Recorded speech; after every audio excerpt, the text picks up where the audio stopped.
Saya Yayan Mulyana Ujo, lahir tanggal 9 bulan 9 tahun 1959 di Bandung.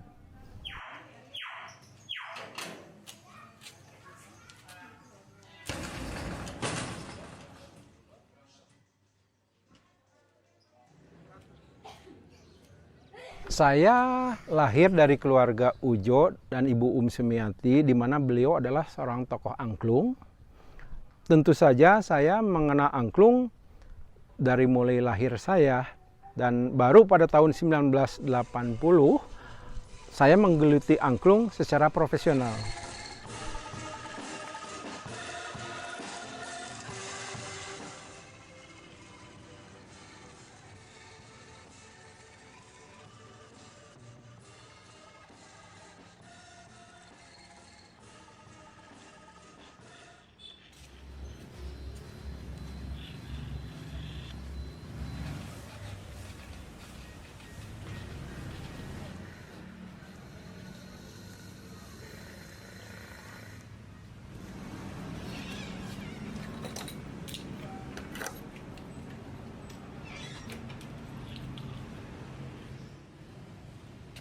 Jadi setelah saya bergerak secara profesional di dalam angklung, saya banyak melatih angklung, melatih arumba.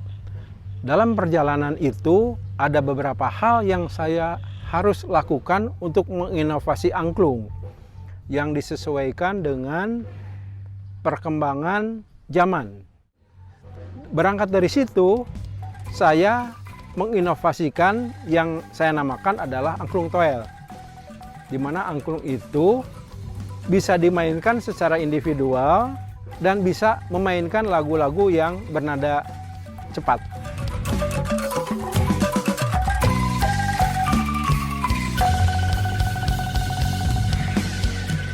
Jadi proses pembuatan angklung toel itu sama sebetulnya dengan proses pembuatan angklung biasa. Tetapi dalam standarisasi penyimpanannya atau penempatannya mempunyai karakteristik tersendiri. Jadi itu yang membedakan antara angklung biasa atau angklung konvensional dengan angklung toel ini. Jadi sehingga dengan standarisasi seperti itu kita bisa mengeksplor sebuah lagu dengan permainan yang diinginkan oleh si pemain itu, walaupun itu mempunyai nada-nada yang cepat.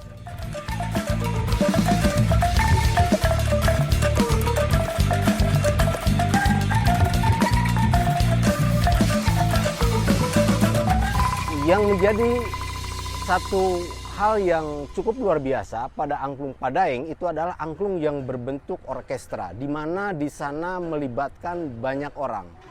Ya, banyak orang mengatakan bahwa di angklung Padaeng itu mempunyai nilai-nilai pendidikan, terutama nilai sosial, ada nilai gotong royong, nilai disiplin, kerjasama, dan sebagainya. Tapi ada satu hal yang memang ketika kita melakukan sebuah proses latihan, itu pasti akan tergantung pada masalah jumlah peserta dan jumlah alat. Sehingga latihan itu akan selalu ketergantungan terhadap peserta yang hadir untuk mengikuti proses latihan atau proses berkarya dengan menggunakan musik angklung Padaeng.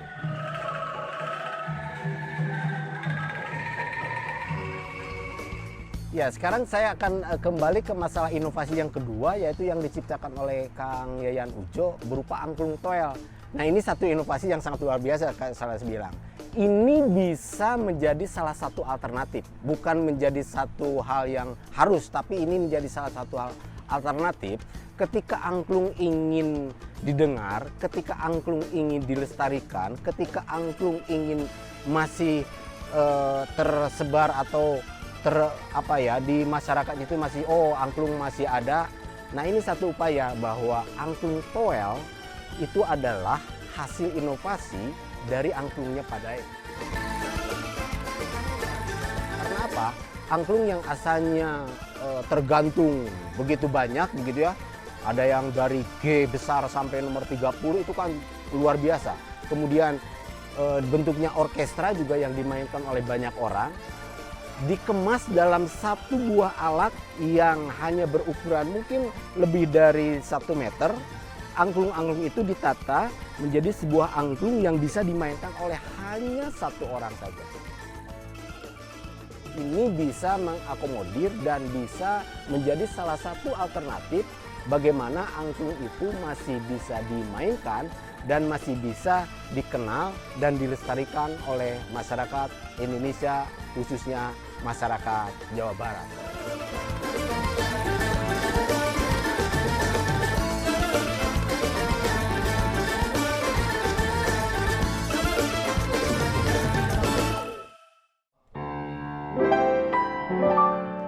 Saya merasa sangat senang ya dengan penemuan yang disebut dengan angklung toel itu. Pada satu saat saya mengantarkan tamu hari itu, saya menemukan ada angklung toel di satu pojok souvenir shop di Saung Ujo, dan saya diberi penjelasan waktu itu oleh satu orang petugas bahwa ini adalah angklung piano namanya. Nah, ketika disebut angklung piano, saya mulai ingin tahu ini angklung piano maksudnya apa nih gitu ya. Jadi ternyata memang diatur seperti piano dan posisinya dibalik gitu ya. Lalu mungkin karena ada tuasnya jadi disebut dengan angklung toel. Nah, tapi untuk saya sebagai seorang pemain piano, kemudian menjadi sebuah pengharapan. Hari itu saya langsung bisa mainkan ini alat dan saya coba dan ternyata bisa. Ya, kalau soal kecepatan itu soal kebiasaan, tapi kalau bahwa saya sudah bisa melakukan satu eksekusi lagu, melodi dan lain-lain dengan langsung seperti itu, untuk saya ini sudah sebuah penemuan yang cukup cukup brilian ya menurut saya. Dan apresiasi saya untuk Kang Yayan karena apapun juga angklung ini adalah merupakan sebuah langkah besar, dan saya kira juga semua teman-teman yang paham main piano, main keyboard dan lain-lain boleh coba main angklung ini.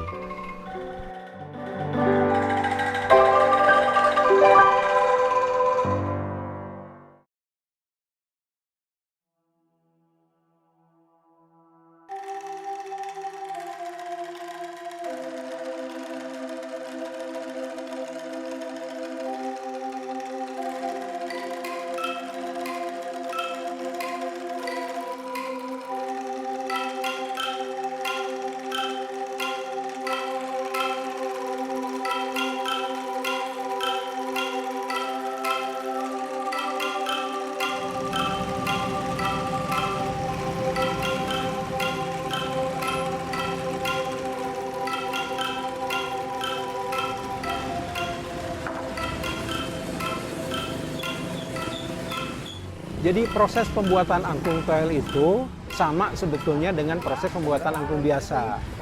Tetapi dalam standarisasi penyimpanannya atau penempatannya mempunyai karakteristik tersendiri.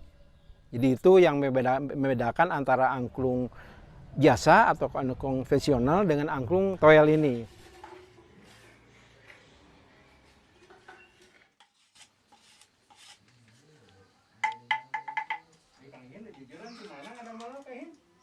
Jujur, ya jujur mau pesan.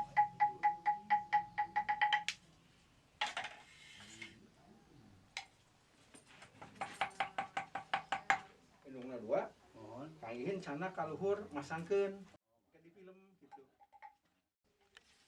Poin pentingnya adalah angklung Padaeng diambil sama uak, kemudian dijadikan angklung toel gitu.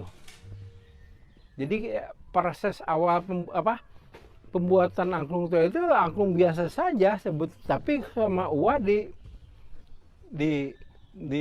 diproseskan, digodok lah lamun kita menjadi angklung toel. Perbedaan sedikitnya itu adalah perpanjangan jejer di dalam angklung.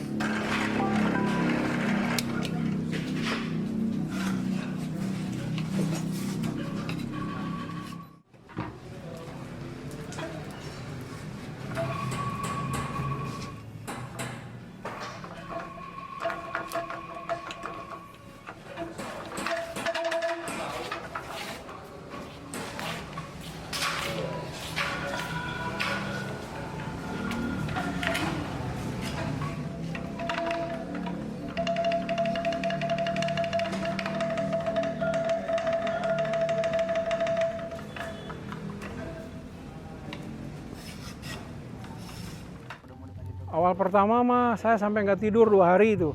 Karena ada ide langsung. Kenapa? Karena setelah saya bawa angklung itu, dijadikan angklung toel, ada hal-hal yang, oh ini goyang semua, gimana caranya? Ini supaya tidak goyang nih, karena bentuknya lain dengan yang lain, dengan standar biasa.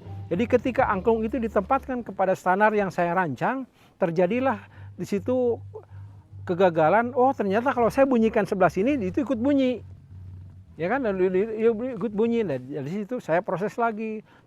Ternyata berdasarkan pengalaman terus yang dilakukan terus menerus, akhirnya bisa menemukan, oh ini jaraknya harus sekian, ini harus sekian, ini sekian. Nah proses itulah yang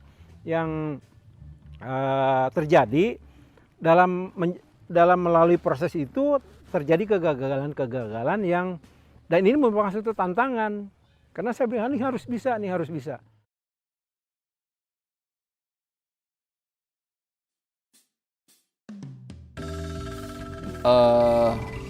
Melihat dan mengapresiasi peristiwa kreativitas yang terdapat di dalam angklung toel itu sekitar kurang lebih sudah hampir 5 tahun lebih ya, gitu ya.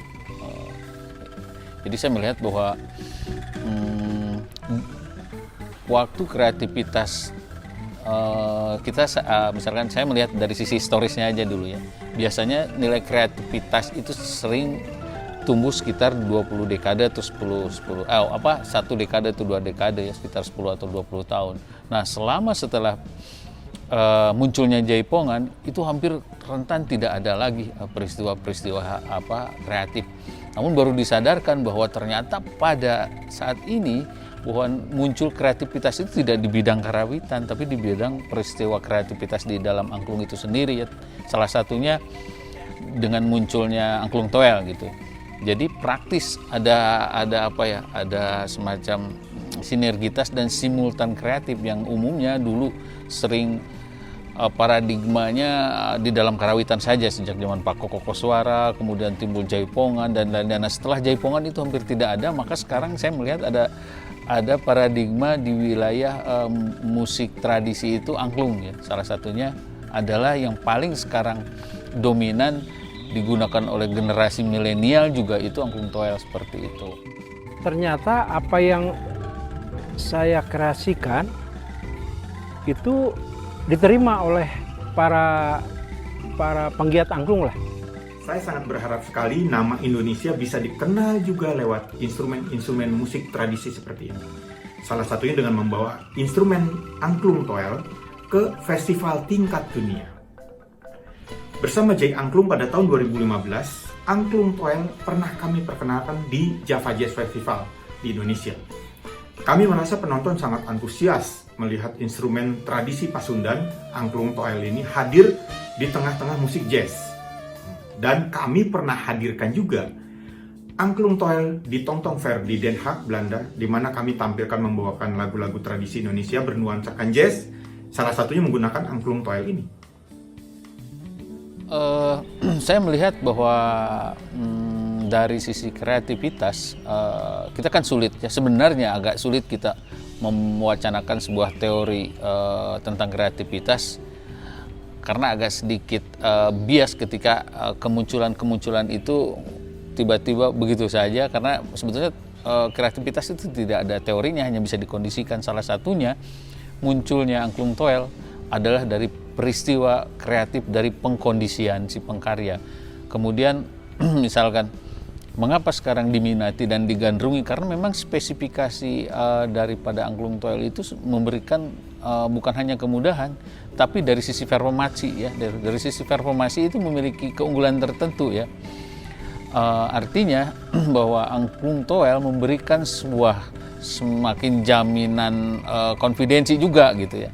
Karena tidak hanya menyangkut persoalan bagaimana si angklung itu ditampilkan, tapi juga bagaimana representasi si pemain itu menjadi lebih ada dalam batasan di front line, di garda depan.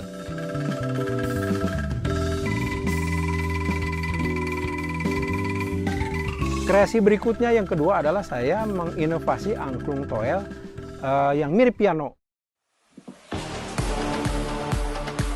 Jadi cara memainkannya persis kayak piano. dengan maksud tujuan supaya suara-suara chord itu bisa didapatkan dan mungkin penampilan secara performanya didapat.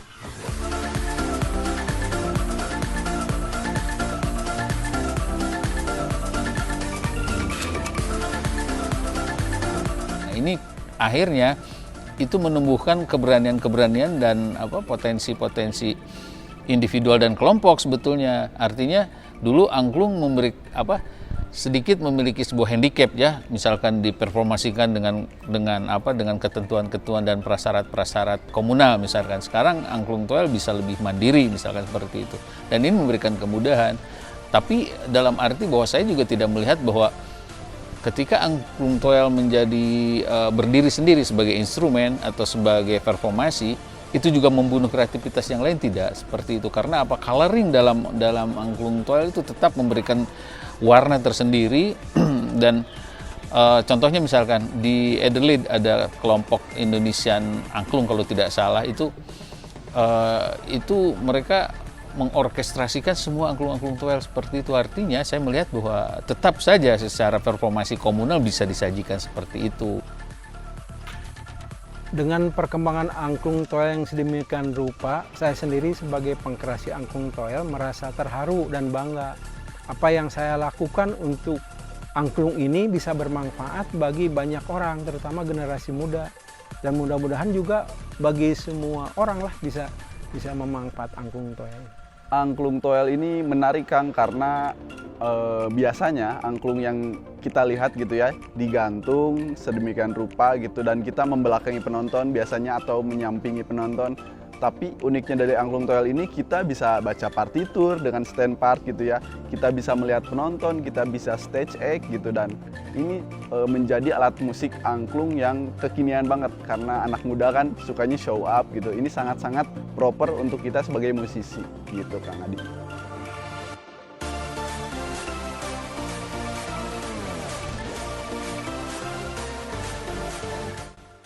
Nah, meskipun kita tahu secara akademik angklung toel itu belum melalui proses kajian ya, baru melakukan penerimanya dari objektivitas dan penerimaan publik saja seperti itu. Tapi ketika saya lihat bahwa ternyata memang itu juga memiliki keunggulan yang seolah-olah terlegalisasi langsung oleh seniman dan masyarakat.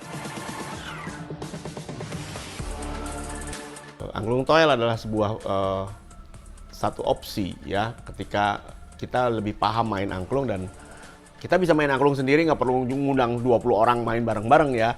Kita bisa main sendirian dan saya bisa putar backing track gitu, main sendirian, wah cakep banget tuh ya.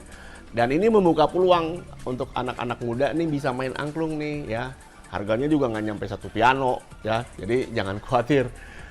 Harusnya semua bisa dan harusnya semua sekolah punya angklung.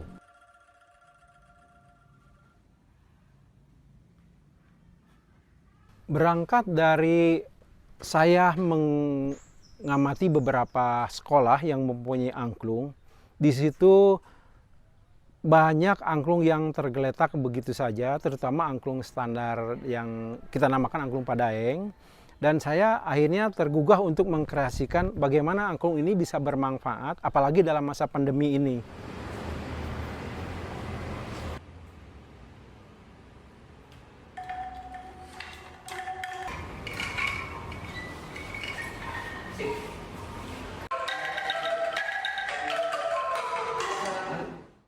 Dengan adanya angklung yang banyak di MTS Aroma ini juga tidak ada tempatnya sehingga banyak berserakan di mana-mana, sehingga dengan ada inovasi yang dikembangkan oleh Kang Yayan dari Saung Ujo, adanya angklung toel ini sangat bermanfaat untuk sekolah sehingga angklung yang tadinya berserakan itu menjadi berguna kembali, dapat dimanfaatkan kembali menjadi angklung yang bisa dipakai. Mungkin itu salah satu inovasi yang sangat berharga buat kami di sini di MTS Aroma, sehingga angklung-angklung yang tadi banyak berserakan menjadi bermanfaat kembali, bisa dipakai lagi dengan adanya inovasi dari Kang Yayan dengan adanya angklung toel itu.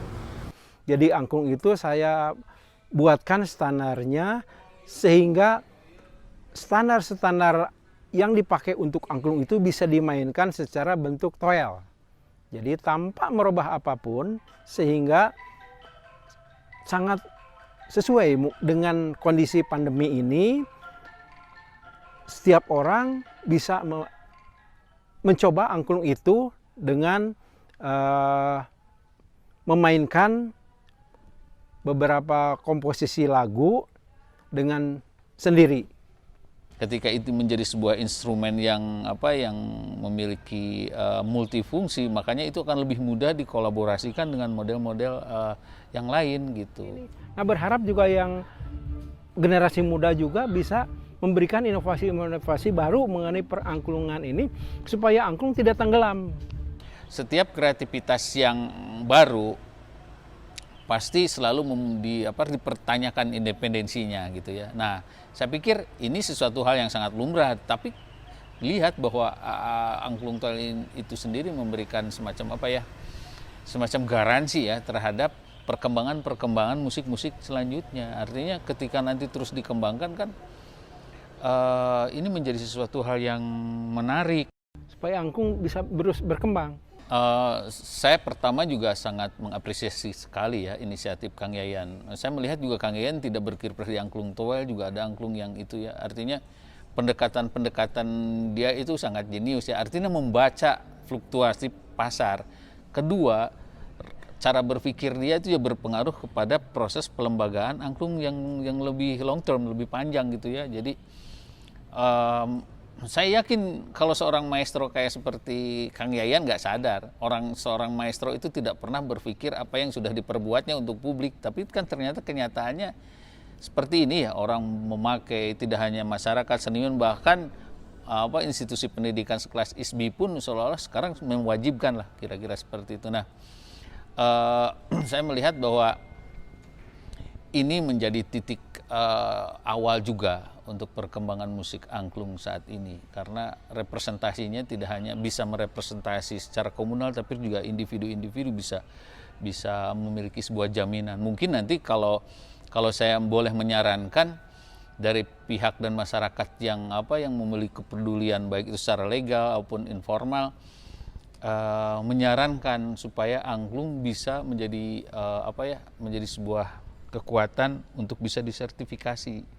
Karena di sana kan banyak, misalkan orang sebagai konduktor, kalau di angklung kan sekarang angklung toel itu ahlinya di mana. Jadi okupasinya jelas ya, kompetensinya jelas gitu. Nanti itu bisa, karena angklung sudah secara legal formal juga sudah diakui oleh dunia. Jadi tidak begitu sulit kalau misalkan dibikin semacam okupasi tersendiri dan memiliki sertifikasi sendiri. Bagaimana hak komposer, bagaimana si player, bagaimana arranger, dan akhirnya bagaimana seorang pemain angklung toel itu bisa memiliki dan dianggap sebagai expert atau advance seperti itu. Assalamualaikum, Sampurasun. Saya Kenny Dewi Kaniasari, Kepala Dinas Kebudayaan dan Pariwisata Kota Bandung. Saya sebagai warga Kota Bandung merasa bangga sekali atas adanya pengembangan dari instrumen musik tradisional yang terbuat dari bambu, yaitu angklung, di mana sekarang pengembangannya ada yang namanya angklung toel.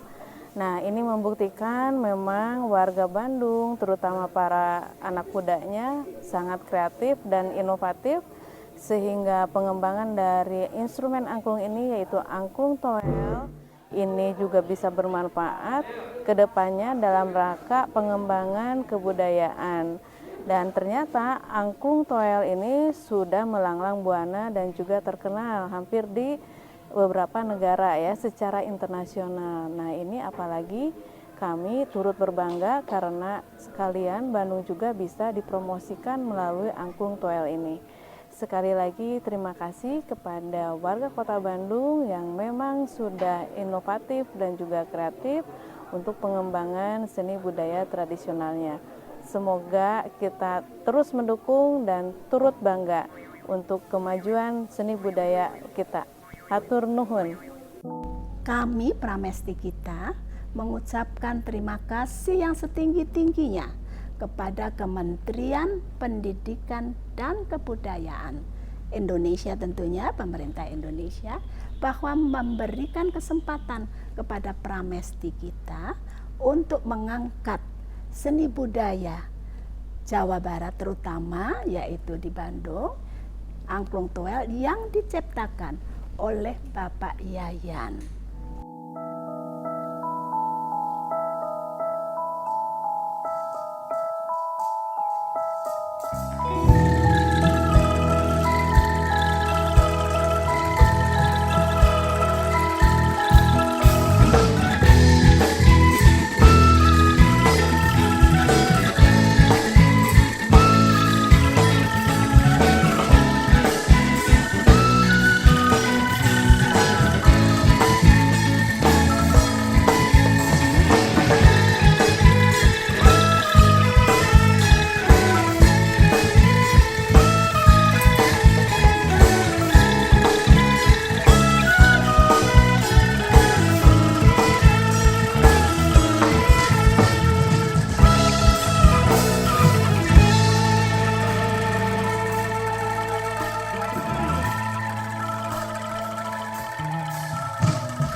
Wanita anyar di kota Bandung.